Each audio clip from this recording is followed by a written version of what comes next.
Rifleman! Fuck! He got his hands up.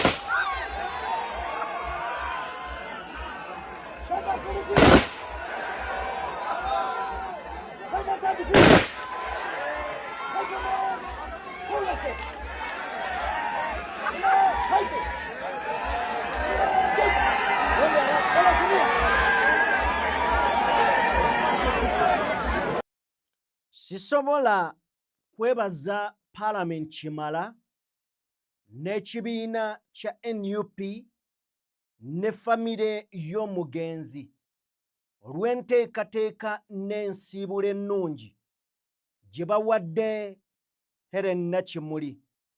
Ffenna nze naawe ndaba gye tukkiriza nti ebadde mugwanidde. Naye ekinaasinga okukola amakulu kwe kumanya ensobi yavuddewa Helen okuva mu bulamu bw'ensi. Ekyo kijja bbeera kikulu nnyo. Era singa kinaazuulibwa nti waaliwo obulagajjavu abaakikola oba abaalagajjala, babonerezebwe n'abalala okulabirako. Nabadde njogerako n'omusawo omu e Bungereza n'abaako ekintu kyaŋŋamba ate nga nakirabako mu malwaliro ga wano. Oyingira mu malwaliro ng'abasawo bali ku masimu, ne baleeta omulwadde wa accident ataawa, ng'omuniga akyaweereza girlfriend we ka message ka WhatsApp. Kale nno ekinaabeera eky'omuwendo kwe kumanya obuzibu bwavudde, wabeerawo obulagajjavu abaabukoze amateeka gabalamule. Ekyo kijja kuwa nnyo, kijja kukola nnyo amakulu oba oli awo. Naye bw'atyo bw'agenze. Gilbert Oulanyah olunaku olwaleero wabaddewo okubaganya ebirowoozo mu Parliament ku tteeka erya Sovereignty Bill. Gilbert Oulanyah abuuzizza abakulu okubadde Anthony General Kiryowa Kiwanuka ne General David Muhoozi, kiki ekibapapya ku tteeka lino? Mudduka ki? Parliament mwagigamba ewummule. Sipiika bw'atyo bwe yagamba. Lwaki lino mulipapiriza ng'amateeka amalala mwagayimiriza? Taluddeewo n'akoona ku nsonga gye ndowooza nti neekusifu ate entuufu, eyinza okubeera entuufu. Abagambye oba mwanguyiriza etteeka lino, Kyagulanyi agenda okukomawo mu ggwanga nga mukwate oba ng'etteeka limukwata. Ngenda kuwa emboozi eno yonna osobole okubeera ng'ogitegeera. Mwami Yoweri Kaguta Museveni asinzidde munda mu ggwanga erya Kenya gy'abadde agenze ku mikolo egy'enjawulo oba ogw'enjawulo ku bugenyi obutongole, n'ategeeza nti bw'oba tosobola kugula mafuta ag'emmotoka yo oba piki yo, tambuza ebigere gaveeko. Amafuta gokka gayinza okulumwa g'ennyonyi. Awadde ensonga ze lwaki. Tugenda beera nga tubitunuulira. Abaddeyo wali nga baprayizinga mu prayizinge. Baani? Byonna ngenda kubeera ng'ate mbikuwa. Omusirikale wa poliisi attiddwa mu bukambwe naye nga boyfriend we yamusse. Njagala owulirize emboozi eno. Omukwano gutukozesa ebintu bingi ate nga tusobola kinenyeza muntu. Mwana muwala oyo bbaawe oba boyfriend we amufumisa ekiso okuva mu mugongo era n'amutta. Ye boyfriend. Tugenda beera ng'emboozi eno tugikuwa. Ndabye nga yeetaaga n'akadde tuginnyonnyoleko mu ngeri emu. Waliwo abaalumbye eyaliko omukulu wa poliisi Hassan Kasinje nga baagala okumubba. Bannanga obubbi bwo bugendera ddala mu maaso. Era waliwo omwami gwe baakubye. Baamukubye n'emmotoka ne bagikuba kumubba. Obubbi bugendera ddala mu maaso bassebo ne bannyabo. Dr. Kano Kizza Besigye Warren Kifeefe leero aleeteddwa mu kkooti. Mu kuleetebwa mu kkooti bamusuddeko surprise, yamuyimbira kayimba k'amazaalibwa era naye afunyemu ku ssanyu n'anyeenyamu ne ku mutwe. Weewaawo mu ngeri emu ebya Christopher Okello Onyum byongedde okufuuka nnamulanda ng'amabeere g'embwa olw'ensonga nti omusango gweyongeddeyo n'olunaku olw'enkya baakubeerawo. Wabula si lwokka, omukulu asabye Mande abadde asaba abajulizi bonna abajja ku sayidi eno bamusange mu kkomera. Omulamuzi kyagaanye. Okello olunaku olwaleero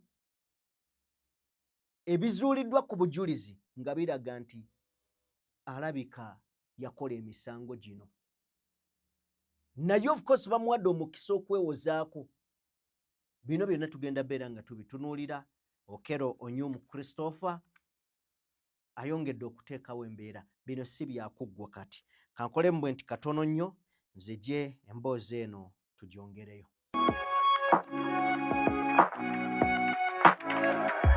DPTV Uganda, Dawn People Television. Hello, Mr. President Sebo. Tukusaba kimu eno totya Sebo. Balina ne pulani embize balina Sebo. Naye amazima nza kubbirako totya Sebo. Siyogedde. Seka kabena myogera. Hello, President totya Sebo. Tukusaba kimu Sebo eno totya Sebo. Boba ndiba ne pulani embi totya Sebo. Sebo tukusaba totya Sebo. Mwana mulenzi Mansuri King Saa ayise mu freestyle okubeera ng'aweereza omukulembeze ebigambo. Amugamba Presido eno tojja ssebo. Balina pulaani embi tojja ssebo. Amulabudde n'amugamba eno si birungi kubeera ng'ojja. Tugenda kusooka tutegeere lwaki si birungi. Nzikiriza nga sinnaba nakubuuzaako nsooke nkuwe ebimu ku ebyo nkulozeeko ku bibadde mu paalamenti ng'omubaka Gilbert Oulanyah ng'asoya abakulu abaleese oba abatembeta ensonga ya sovereignty bill. Sooka omutuwe. Why are you introducing this bill at this material time when we are left with a few days to end the term of this parliament? And why is this bill is so much in a hurry? Kyokka ababaka bagamba etteeka lino lirabika lirina gwe litunuulidde okusingira ddala ebibiina ebiri ku ludda oluvuganya kw'ossa ne Robert Kyagulanyi Ssentamu olw'engeri gye likukusibwamu. The opposition leaders who is out of the country may come back immediately and he may lobby huge amount of money. And what the government is fighting for, by the time Bobi Wine arrives to Uganda, the law should be in place. So you are targeting very few individuals. Why? Olowooza ekyo kye kituufu? Etteeka lino olowooza nti abakulu bali mu kuliddusa sipiidi? Oweekitiibwa Kyagulanyi Ssentamu agenda okukomawo mu ggwanga nga etteeka limukwata. Olowooza ki? Kanzije tugenda beera nga tubitunuulira. Mbaanirizaako bassebo ne bannyabo, buli omu gy'osinziira okubeera ng'otugoberera abali mu bitundu by'ensi eby'enjawulo. Mwebale nnyo mwebalire ddala okubeera nga mutwegaseeko akadde kano kennyini matulutulu oba mu budde buno obw'ekiro. Mwebale okwerekereza otulo, mwebale okubeera nga mutugoberera era nga mutulaba. Tetubatwala just for granted, amazima gali nti tuli basiimu ebitagambika. Mwebale nnyo, mwebalire ddala. Njagala kusaba vidiyo gimpeere like mukwano gwange. Buli wogiwa like kigiyamba okudduka ku speedi ya yiriyiri nesobola okubeera ng'etuuka wala information n'etuuka kwesa kinoomu ayagala okubeera ng'ate agiraba. Eyakatwegattako nga gwe mulundi gwo gw'osoose okubeera ng'olaba omukutu guno, nkusaba genda maaso n'okubeera ng'osubscribinga, ensonga etambulire ddala bulungi nnyo. Twolekera ekitundu kyaffe ekisooka mu puroguramu eno ssebo oba nnyabo. Njagala kutegeeza ku Sheikh Ashraf, omusomi era omulombi wa dduwa, munoonyeeko gwe ayina ebizibu eby'enjawulo asobole okubeera ng'ate akuyamba mu ebyo ebikusumbuwa. Ku nnamba y'essimu esembeyo 714 munoonyeeko omwebuuzeeko, ne bw'oba oyina kikusumbuwa mukubire wakkiri omwebuuzeeko akuwabule oba abeeko kyakugamba. Ku nsonga z'okuzimba n'okuddaabiriza enkadde ezo ze mulimu, noonya bunoonya Abandiga Construction Solutions era bakugamba nti basangibwa Lweza okuliraana ne Kane Resort Hotel. Banoonyeeko ku nnamba y'essimu eri ku screen y'essembeyo 222 basobole okubeera nga bakuyamba. Katwolekere oboolyawo ebigambo nga bwe bijja mu maaso. Katutandikire ddala munda mu Paalamenti. Olunaku olwaleero wabaddewo okutunuulira amateeka ag'enjawulo. Ne mu kutunuulira amateeka ag'enjawulo njagadde nkutegeeze nti Sipiika wa Paalamenti yavaayo ne babaako amateeka ge basitoopinga ne bagamba Paalamenti weeri egenda kuwummula. Amateeka gano amalala galitandikibwako mu Paalamenti ey'e12. Naye awo ababaka nabo tebaakitegeera. Etteeka erya sovereignty oba protection of sovereignty bill lyakukusibwa okumaliriza nga lireeteddwa. Era abajjukira emboozi twagibakolerano ng'ababaka babuuza nti nga tetwalitegeddeko. Waliwo gye bayita pigeonhole kwe basanga ebyo oboolyawo ebinaayogerwako eyatandikibwawo ku mulembe gwali gwa Milton Obote. Era erinnya eryo ne libeera nga linnya Patrick ne likwatira ddala okutuuka olwaleero. Ababaka kwe basanga ebyo ebinaateesebwako oboolyawo nga babuuza Sipiika nga tetubirabayo, nga tetwabirabye. Sipiika n'abagamba mukebere ku masimu gammwe. Bagenda okyekinga ku masimu nga tekuli, naye ng'ate etteeka akulaga ligenda kubeera nga litebolingibwa oba nga lisomebwa omulundi ogusooka. Era ewatali yadde ababaka okumanya nga batudde awo, Minisita David Muhoozi yagenda maaso n'okubeera ng'ayanja omulundi ogwasooka. Naye byonna ebyawulirwa, etteeka lino ababaka, abalwanirizi b'eddembe n'abantu ab'enjawulo baavaayo okulirwanyisa nga booleka obubi obulirimu, nga bagamba lyolekedde okubeera nga lijjawo obulamu bw'abantu litya, nti jjajja wange bwe mba nga ndi Dubai, ndi mu America oba ndi Bungereza oba ndi Switzerland, njagala okuweereza muwala wange oba mutabani wange adduse jjajjaawe mu ddwaliro, bino bigenda kuvaawo. Wagenda kubeerawo akaseera akazibu okubeera ng'ekyo kikolebwa. Kyokka ate era mu ngeri endala nga batunuulira etteeka lino ng'eririna ebibiina by'ebyobufuzi bye bitagetinga, n'okusingira ddala NUP ne Robert Kyagulanyi Ssentamu, nti mukadde kano ng'ali mitala w'amayanja, ali Bulaaya, ali mu America, agamba nti eri agenda funa solution ajja atereeza eno abakulu bagamba nti ensimbi nnyingi eziva eri ne zijja ne zibasumbuwa wano mu byobufuzi. Kakati waliwo ebigambo nti omukulembeze agenda kukomawo. Era Joel Ssenyonyi mu mboozi gye tusembyeyo okukola agigoberedde era agiwulidde omuwulidde ng'agamba agenda kukomawo. Ab'obuyinza kye baagala okukola bakimukole, akomawo wano we waka waabwe. Then ebibadde mu paalamenti leero nandyagadde tubiwulireko.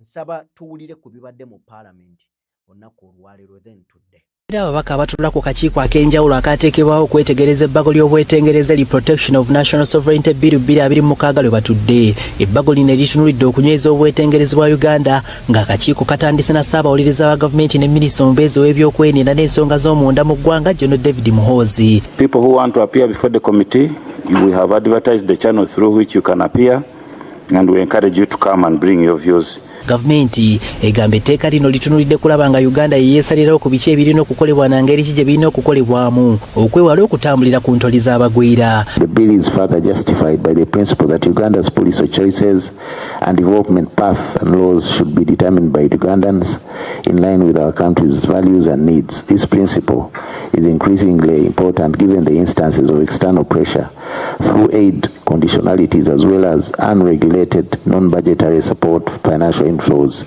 into the country. Minisita era agamba gavumenti ebadde eraba nga bingi ebitambula naddala mu byobufuzi naye nga yeebuuza ani abivujjirira era etteeka lino lyakukugira abagwira okweyingiza mu nsonga z'eggwanga. Promotion of foreign policy not adopted by cabinet, interference with electoral processes, interference with operations of government and economic sabotage. These proposals affect the existing framework by creating sovereignty-specific offences. Ababaka babuuzizza lwaki gavumenti eruma n'ogwengula okuyisa etteeka lino kyokka nga kumpi ebiririmu byonna biri mu mateeka amalala era Ssaabawuliriza wa gavumenti bano abaanukudde. For example, the NGO. What really is not addressed by the Penal Code Act, what is not addressed by the NGO Act, that actually this law is trying to address. This act applies to a person who is an agent of a foreigner. This act. So don't ask me who has no dealings with a foreigner under this act. I have no business. Ababaka beewuunya n'ekyokuba nti jjo ly'abalamu sipiika wa paalamenti yategeeza nti paalamenti e11 emirimu gyayo egisinga obungi gyali giweddeko ekyaviirako n'amateeka agamu okusooka okuyimirizibwa kyokka ate kyababuukako okulaba ng'etteeka lino lireeteddwa mu bwangu. Why are you introducing this bill at this material time when we are left with a few days to end the term of this parliament?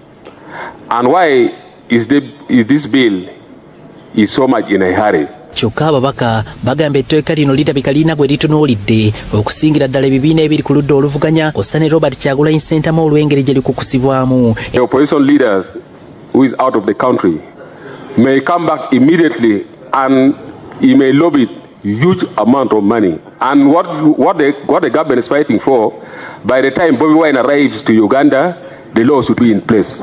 So you are targeting very few individuals. If Honorable Kyagulanyi received money and sent it here, is he a foreigner? Of course not. But if he sent it here for the purpose of promoting a foreign interest, that becomes a problem. Ebigambo obiwulira era obiwulidde. Omubaka Gilbert Oulanyah n'ensonga gy'akoonyeeko gye njagala okulowooza nti yeetaaga okuwuliriza ennyo naye kale katutunule mu nsonga eri bw'eti. Wakati wa NUP okubeera ng'emmibwa ssente za iPod, njagala kujjukiza gwe agoberera omukutu guno nakunyumizaako ko ku mboozi nga emboozi eyo yali yaveeyo munda mu State House. Abakulu baatuula ne batunuulira nti omubaka omu omwaka ateeka ensimbi za Uganda obukadde 100 mu kibiina kye kitegeeza bw'oba n'omubaka omu ng'oli kibiina kya byabufuzi buli mwaka ofuna obukadde 100. Bw'obeera n'ababaka 5 ofuna obukadde 5. Kakati abakulu baali bapropoozinga nti lwaki tetwongera ku ssente z'ababaka zino, at least buli mubaka n'aba ng'ateekayo obukadde 2. Ekitegeeza ekibiina ekirina omubaka omu buli mwaka kiba kifuna obukadde 2 mu kifo ky'e10. Kakati nga bw'otunuulira wano ekiruubirirwa n'ekigendererwa ekyali emabega w'okukola ekyo kwe kulaba nga bempawalinga ebibiina by'ebyobufuzi, gavumenti ebyongeremu ssente okwewala ssente z'abagwira oba abazungu eziyinza okujja ne zikyankalanya eggwanga nga bayita mu bibiina eby'ebyobufuzi. Naye ate mu ngeri endala baakitunuulira nga bw'okwata ekibiina ekikuvuganyiza ku maanyi ku peesi nga NUP gy'ekutwalamu n'ekwata ababaka beeyina babadde 57 kati bali 56, omu yafuddemu ng'amuwummuza emirembe, n'ogamba nti buli mubaka bw'aba ng'omwaka ateekayo obukadde 100, tugambye ababaka 5 bwe bukadde 5, yes 100, then bwe bukadde 5. Kati singa eba eyina ababaka 5 eba efuna ssente mmeka? Balaabalamu. Kati eyina 56 eba efuna ssente mmeka? Tubaze ku bukadde 100 omwaka. Naye ate kati gavumenti bw'eba eyongeddeko 10 ne buba 2 eba etaddemu ssente mmeka? Kakati bagenda okitunulya ng'era NUP ejja kusigala ekola ebyannaggwano kubanga gye baagala okunafuya. Ki kye bakola? Bagamba nti baagala multi-party system. Ebibiina babyagala we bapretendinga, naye babyagala nga bakimmye ssente. Mu kukimma ssente zino ne ze balina okufuna mu mateeka ne bazibamma, ekyo ne tumanya nti bazibammye. Ne bagamba tujja kuyimirira ku bannayuganda abaagala enkyukakyuka okwetooloola ensi. Kakati bagamba zino nazo tulina oziyimiriza. Nazo tulina okukola ki? Oziyimiriza. Kati wano bali mu kkuza bibiina bya byabufuzi oba babiziŋŋamya? Bali mu bikuza oba babiziŋŋamya? Naawe mbuulira. Balina omwoyo omulungi eri ebibiina by'ebyobufuzi oba baagala kwongera kubisuula busuuzi? Ndowooza otegedde. Protection of Sovereignty bill eno ebiruubirirwa byayo. Mu kiseera nga ekibiina ky'ebyobufuzi nga NUP kibasumbuwa, babadde batunulya ne ssente eziyita mu NGOs. NGOs zigaddwawo. Abo be balaba nga baggadde ebitongole byabwe ne n'akawunti zaabwe bagenda even beyond ne baggala akawunti.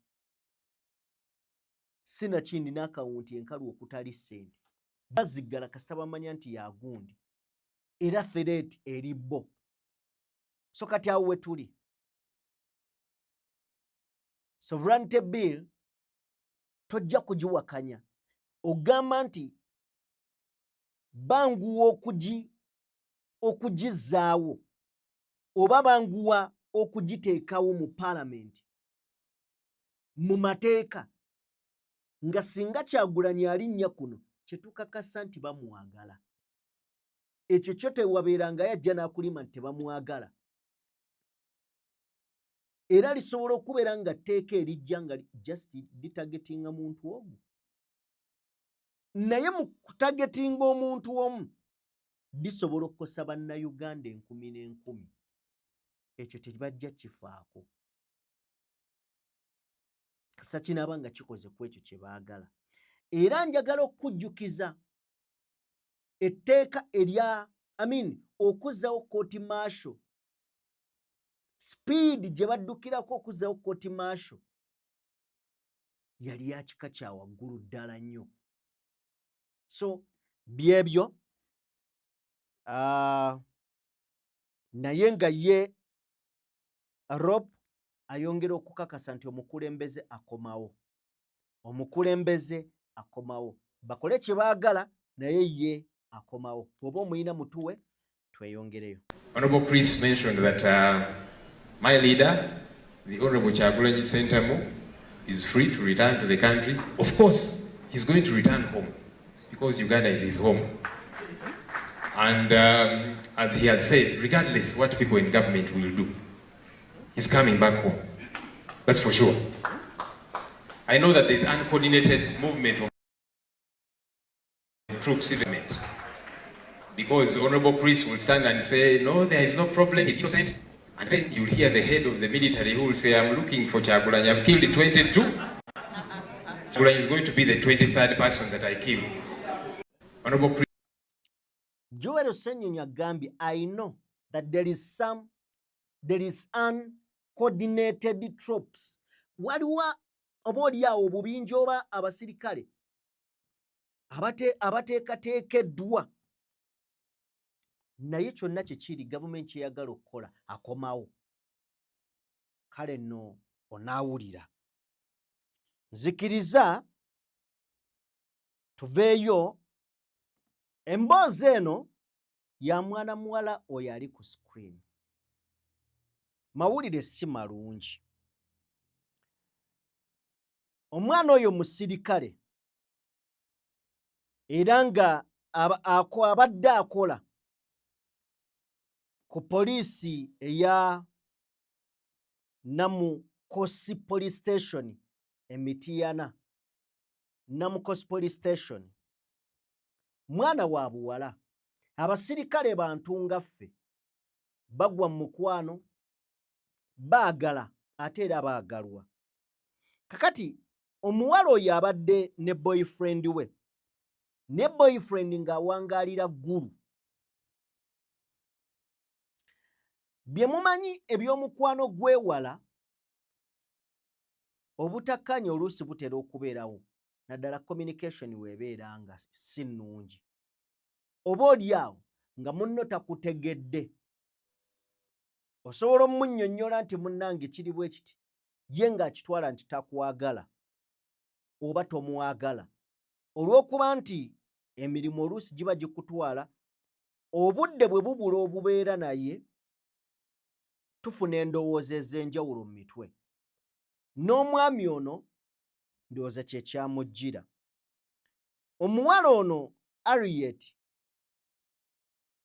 Kera yafunye obudde n'agamba tetugenda kubeera mu kuyomba. N'afuna obudde n'ava Emitiana ku poliisi w'akolera, n'agenda eggulu asinkane boyfriend we, boogere amunnyonnyole kwegamba bategeeragane waveewo okusika omuguwa. Era n'atuukayo ne boogera. Okwogera kuno tekwavuddemu kalungi. Ne batakwatagana, ne baawukana bwe batyawo. Then omuvubuka ono Brian Ampire kye yakoze, bwe baayawukanye n'agamba naye guno teguggwa, tegugenda kuggwa bwe guti. N'addamu n'akubira omuwala ono essimu. Bwe yakubidde omuwala ono essimu, omuwala n'akomawo. Ne basinkana ku wooteeri. Wooteeri we basinkanye ne baddamu ne boogera era ne kigaana. Then waabaluseewo olutalo wakati waabwe. olutalo lwabaluseewo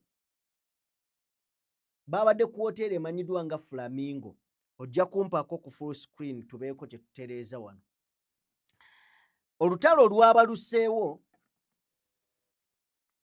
nga bali ku Flamingo Guest House. We babadde omwami ono kye yakoze ye kye yalabye ng'ekyamagezi okuddamu okuyita omuwala ono omulundi ogwokubiri, ndowooza yamuyise oba amutte, kyonna kye kiri naye ye yamuyise.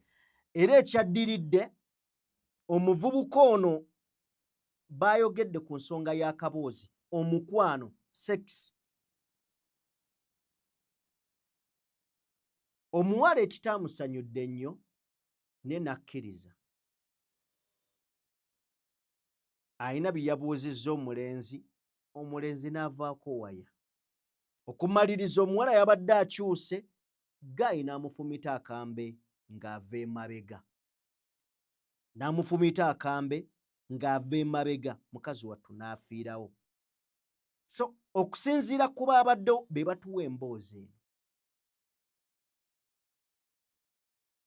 Era baabadde bino babinnyonnyola poliisi. Mukazi wattu yasitudde omukwano n'aguggya emitiiyana ku poliisi gy'abadde akolera gye bayita Namukosi Police Station. N'agenda eggulu asinkane omwagalwa amunnyonnyole, amugambe munnange, w'oba onkubidde oluusi mbeera ku duty. Ekyo ekikolwa nno omuntu aba afaayo. Omulala talinnya nayo, naye aba afaayo. Naye Guy alabika yazze nga ayina ekimuli ku mutwe, bw'atyo n'atta omwana ow'obuwala. Kitalo nnyo, Mukama akasaasire ebyakasobako. Katuveeyo eyo, then tweyongereyo. Ku mboozi eyo yennyini njagala tusooke tufunewokko ku mboozi ya obutemu n'obunyaguluzi obugenda mu maaso mu ggwanga. Omwami gw'olengera awo, abavubuka bamusazeeko ne bamukuba bubi nnyo, n'emmotoka ne bagikuba. Naye ensonga ki? Njagala osooka otuwe katambi ako. From police, they attacked one of our neighbors here. Ngurabi.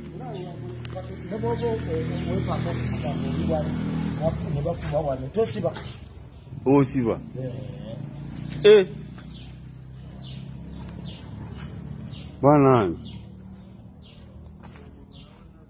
Bana ababbi. Zibadde sawa meka?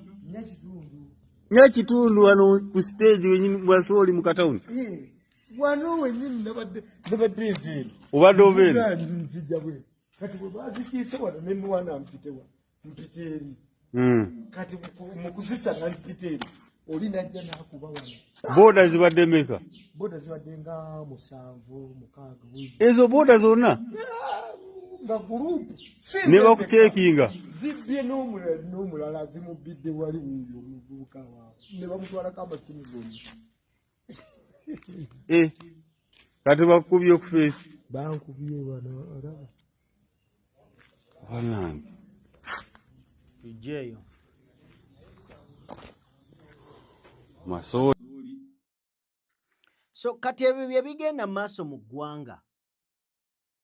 Abantu bizinesi zaabwe zimenyebwa. Abavubuka babadde bava mu mize emibi. Buyumba buggyibwa ku kkubo.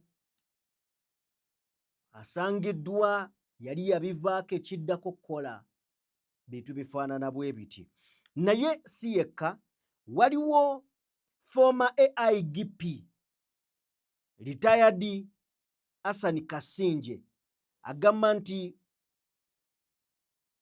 ekiri ekikeesezza olunaku olwajjo.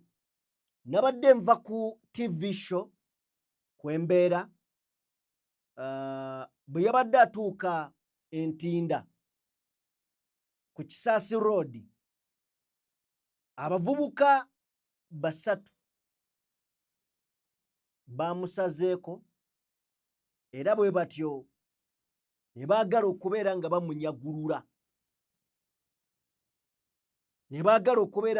bamunyagulula ono nno yawummula poliisi ku ddaala lya AIGP ne naye wuuyo baabadde bagamba owaaye paakinga otuwe ebyaffe, paakinga otuwe ezaffe, okitegedde, otuweeza yoyo onkoze obulungi obutagambika. Abaana baabadde bamugaasola twokye va mu kusaaga naye bo teyabookezaayo kwegamba yamaliriza nga awaliriziddwa okuggyayo pisito era bwe batya abavubuka bano ne batya ne bagenda mu maaso n'okubeera nga baweta naye nga ekibalo babadde batagetinze emmotoka ye era Kasinje agamba nti embeera eno yatuusewo ku ssaawa zaabadde nga 6:30 ez'ekiro nga yakamaliriza TV show kwabeera. Kireegeeza ono tabeera kubeera na muliro ebbali awo, taba kubeerawo na mmundu awo, babadde batwala byalina. Kitegedde? So byebyo ebigenda maaso mu ggwanga. Then ndowooza tuggyewo Dr. Kanukiza Besigye olunaku olwaleero aleeteddwa mu kkooti neera tebivuddemu kalungi naye nga bwe twakutegeezzaako olunaku olwajjo yawezezza emyaka 7 egy'obukulu ng'ali mu kkomera. Wano bwe batuuse mu kkooti bamwaniriza bamuwadde surprise y'amazaalibwa era n'amwenyaamu however much ng'ali munda. Mutuwe.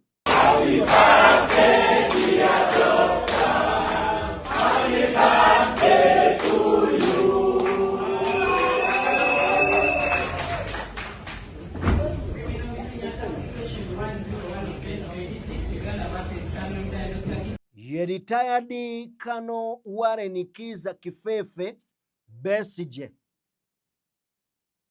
ye ne munne Aj Obedi Rutale bwe bavunaanibwa emisango egy'okulya mu nsi olukwe n'okwagala okuggyako gavumenti n'okwagala okutta omukulembeze w'eggwanga. Katuveewo. General Museveni leero abadde Nairobi. Mu kubeera e Nairobi eno yagenzeeyo ku nsonga gye baayise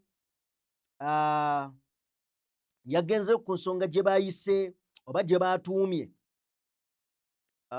baatuumye Africa We Build Summit 2026. Africa We Build 2026. Nga bw'olengedde yayise ne Minisita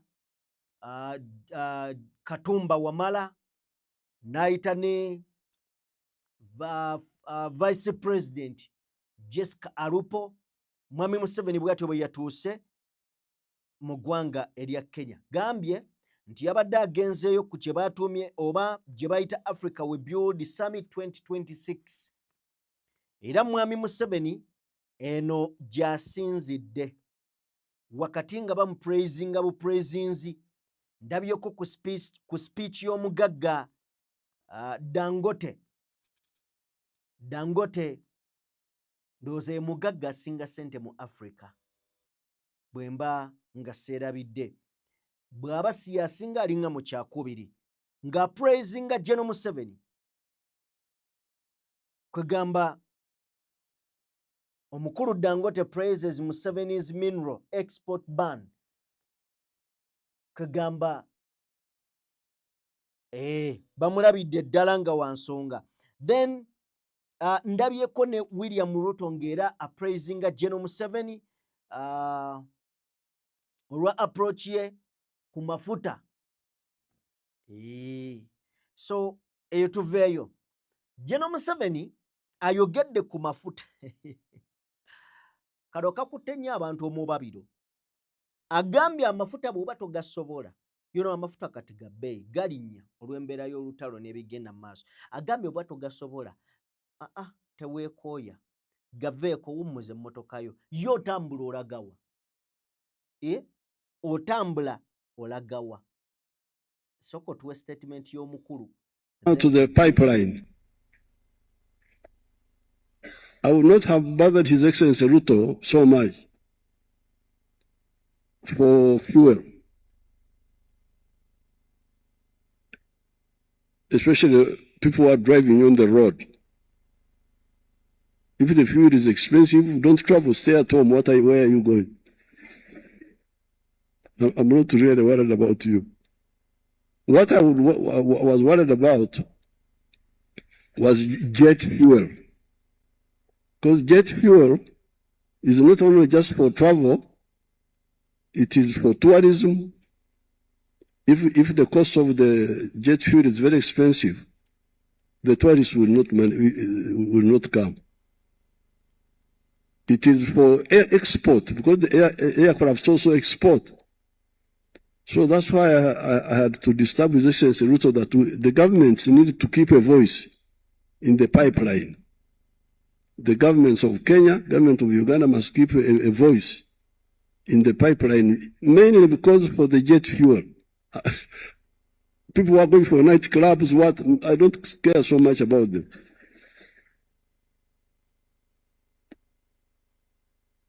If you don't have the money, stay at home. Where are you going? So therefore, with the infrastructure, but for instance, for the roads, once we have got enough infrastructure of the railway and the water, because there's also water transport, Lake Victoria, the River Nile, Lake Albert. Once we have those, the railway, electricity, for the roads, we can actually have toll roads. Yeah. That's what I'm telling our American friends. Come and make money on the toll roads. I will not welcome you in the railway if you are greedy for profits. But for the toll roads, you build the road and charge it. Those who can pay, those who can use the smaller national roads. So that's what I would say on the infrastructure.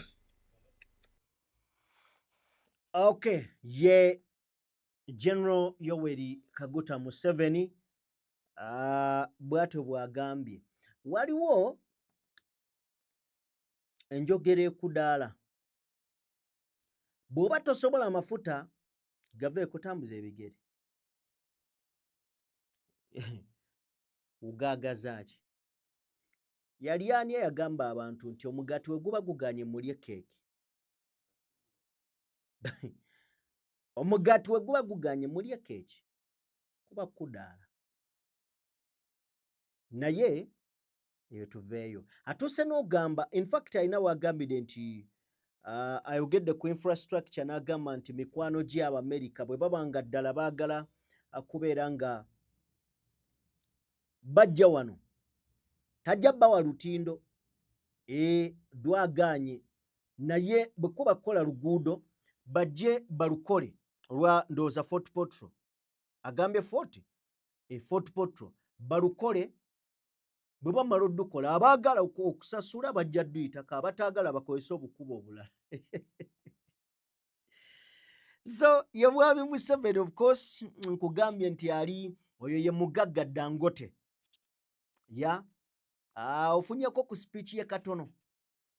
Okay, gituweeko ko second. Commitment to the two presidents that were here. If they will support the refinery, we'll build the identical one that we have in Nigeria, 650,000 barrels.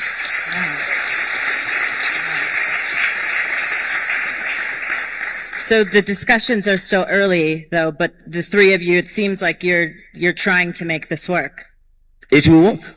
Definitely. There's nothing that can stop it. We have done the one in Nigeria, and that's why we are taking the bold move, which we have started already. Piling has started. We are building that one to a scale. 1.4 million barrels a day will give us will be the largest refinery in the world. That's number one. Number two, will have 10% of the entire United States of America's refining capacity. And this is coming with a lot of,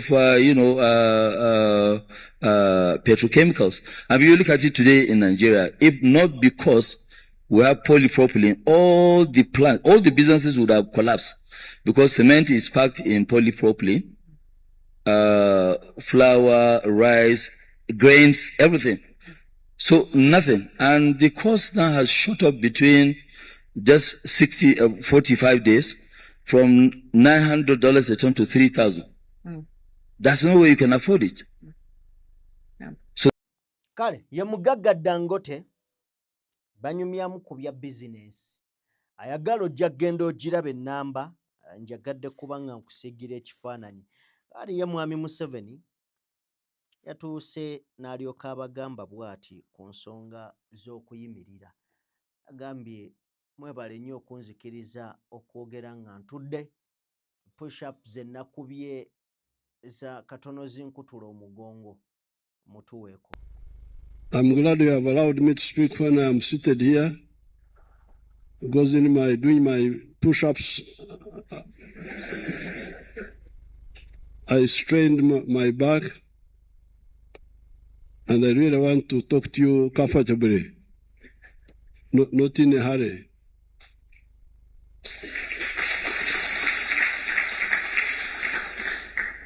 I want to thank His Excellency President Ruto for organizing this conference, and the AFC for organizing it under the patronage of President Ruto. We have got a minister in Uganda, is called Otafuire. The Bantu ways of naming people, you gave a name which is actually a sentence. So Otafuire means that if you don't die, you will see good things in the end. Therefore, by not dying and having been involved in public affairs for the last 65 years, since 1960, I'm now going to beginning to see some waking up. Nkale, ye mukulu, mwagala nziremu ki? Ensonga zibaddemu okuva mu 1960s. Negwe mugano okimanyi nti abantu abajja oluusi ne bagamba nti Mwami Museveni ayinza okuba yali y'omu ku baali emabega w'okulemesa gavumenti ezaaliko wano bayinza obbeera abatuufu. Agamba ensonga azibaddemu okuva mu 1960. Uganda yafuna independence 62. Kati bw'abanga azibaddemu kuva 60. Anyway, tuveeyo. Tugende buterevu eri Christopher Onyum Okero, omwana eyeggulidde erinnya ng'akola by'ayagala. Omusango gwe gugenze mu byafaayo. Omulamuzi engatto yagyerabidde, tenti yakubye abantu, kamera zaayonoonese, olwannamutikwa w'enkuba eyafudde embye ng'alinga agwa mu ggulu. Ono nno Onyum eno embeera yabadde yakubiri. Eyasooka baali bamuleeta emmotoka mwe yajjira nedda emabega n'etomera munnamawulire. Kakati nno olunaku olwaleero Okero ono baasaze amagezi ng'omusango tegunnaba kutandika, baasoose kusumulula njiri ne bagamba wa ku luno tugisiba naye etonnye lwakuba tetonnye nga yaggulu. Sooka otuwa enjiri. From the victorious point of view, because on the cross it was defeated. On the cross, devil, you were defeated and your agents. And therefore, right now, we summon the presence of the angels. We summon your process. We summon your forgiveness. The Lord my God, you will take a control. You will have your way. You will have your way. You will have your way. Have your way in this place. Have your way in the other tent. Have your way in this school. That no child shall be harmed. No child shall be harmed.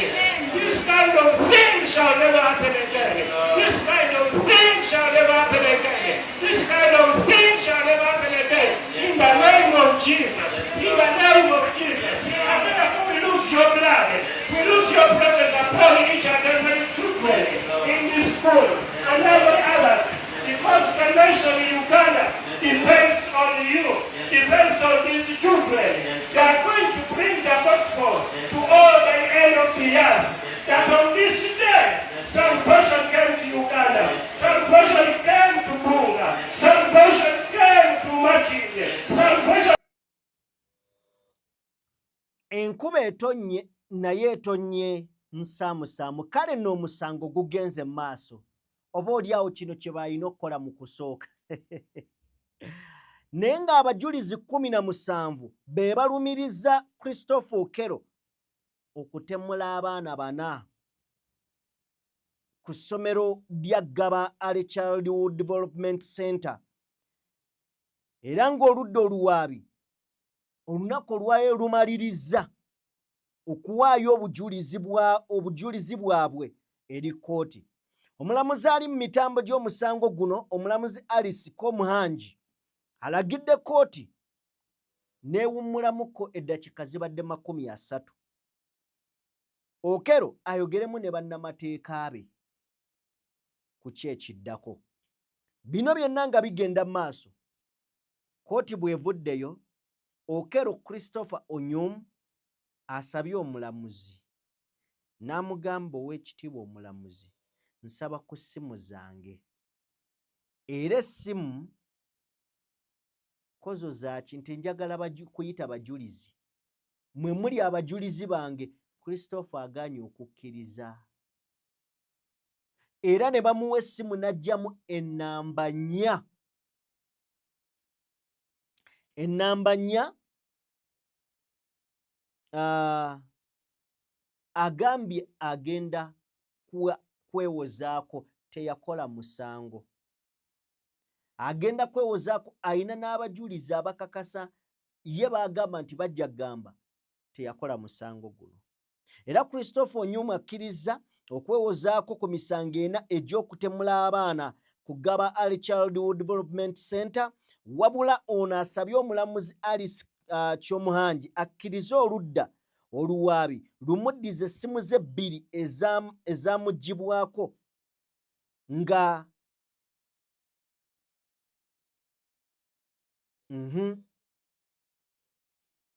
ezamugibwako